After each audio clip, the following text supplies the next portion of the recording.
Hello everyone, welcome to a snazzy chat with Jazz. Tonight we will be discussing a very popular book called The Handmaid's Tale. This book, written by Margaret Atwood, was based off real things that had happened or are possibly happening now, and presents interesting arguments about society and really brings us to ask questions. However, as good as this book was, us readers were left off on quite the cliffhanger.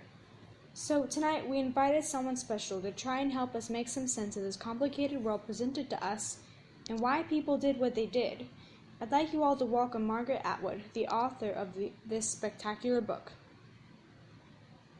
Hello, thank you for inviting me here. Of course, it's always a pleasure to have you here. Do you mind if I go ahead and ask some questions?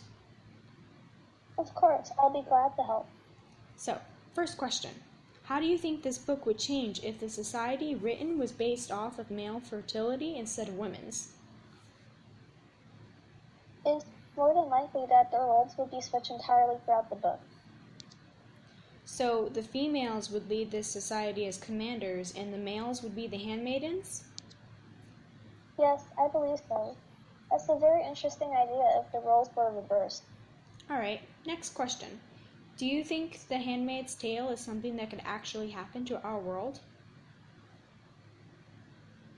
I believe almost anything is possible in our current society. Look at how we use debit and credit cards more than cash, and use bank accounts to transfer and hold our money. It's very possible that our country's women account could be frozen and transferred to the men in their lives, just like what happened to the women in Alfred's flashback. Also, yes.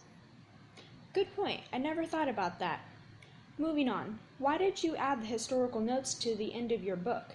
Not that I'm not grateful, of course. Without them, I would have been more confused.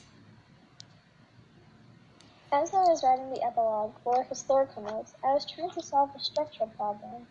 How does the reader get access to Handmaid's thoughts? I also wanted to make a literary allusion